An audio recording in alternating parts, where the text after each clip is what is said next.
Komisi Pemberantasan Korupsi atau KPK Kamis 4 Juni 2026 membongkar praktik pemerasan izin tinggal warga negara asing yang melibatkan mantan Wakil Menteri Imigrasi dan Pemasyarakatan Silmi Karim beserta 7 pejabat Direktorat Jenderal Imigrasi. KPK juga mengungkap adanya kode-kode khusus yang digunakan untuk melancarkan praktik tersebut. Lalu bagaimana rekam jejak Silmi Karim yang merentang dari Direktur BUMN Intelijen hingga kursi kementerian? Kita bahas. Telah melakukan pemerasan dengan cara meminta jatah dari pengurusan izin tinggal sementara para warga negara asing melalui saudara YS. Pekan di hari Jumat salah satunya kepada saudara SK ini diperkirakan menerima jatah sekitar 100 juta rupiah per minggu.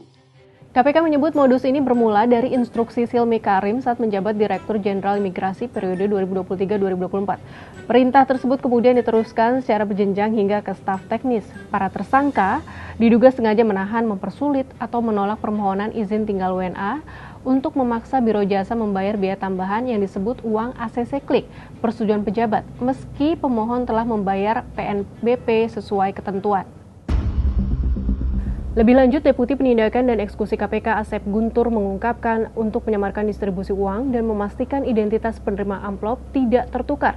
Para tersangka menciptakan kode-kode nama khusus. Mereka menggunakan sandi seperti vokalis, gitaris, backing vokal, dan malaikat. KPK mengonfirmasi bahwa sandi malaikat merupakan kode eksklusif untuk aliran uang yang diserahkan kepada pejabat tinggi level eselon 2 ke atas di lingkungan kementerian. Sementara itu, kode personel grup band digunakan sebagai sandi penyaluran jatah kepada oknum lain dalam hierarki tersebut. KPK menyebut aliran dana hasil pemerasan itu sudah berlangsung sejak Silmi belum menjabat wakil menteri. Kebiasaan menerima aliran dana tersebut diduga terus berlanjut meskipun ia telah menempati posisi wakil menteri di pemerintahan yang baru. Berdasarkan penelusuran penyidik, total aliran dana yang terkumpul dari praktik pemerasan selama periode 2022 hingga 2026 mencapai sedikitnya 145,5 miliar rupiah. Kasus dugaan pemerasan yang kini menjerat Silmi membuat publik penasaran dengan rekam jejaknya.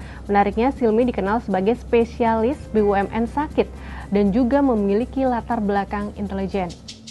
Di Krakatau Steel pada Januari 2020, Silmi berhasil melakukan restrukturisasi utang kepada 10 kreditur. Selain itu, di bawah kepemimpinannya, Krakatau Steel berhasil mencatat laba bersih 1,05 triliun rupiah hingga Oktober 2021. Capaian tersebut menjadi kelanjutan dari keberhasilan perusahaan membukukan laba pada 2020 setelah sebelumnya merugi selama 8 tahun berturut-turut. Sebelum berkarir di BUMN, Silmi juga pernah bertugas di Badan Koordinasi Penanaman Modal, Kementerian Pertahanan, hingga Badan Intelijen Negara atau BIN. Ia bahkan sempat mengikuti pendidikan intelijen di Jerman. Berbekal pengalaman tersebut, Silmi bergabung sebagai anggota Dewan Analis Strategis BIN pada 2013. Adapun jabatan Direktur Jenderal Imigrasi diembannya pada 2023-2024, sebelum kemudian dipercaya menjadi Wakil Menteri Imigrasi dan Pemasyarakatan sejak 2024.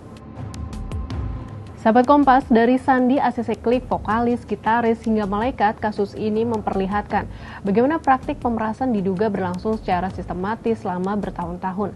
Pertanyaannya, apakah penetapan Silmi Karim sebagai tersangka menjadi akhir dari skandal ini atau justru awal terbongkarnya jaringan yang lebih besar di tubuh imigrasi?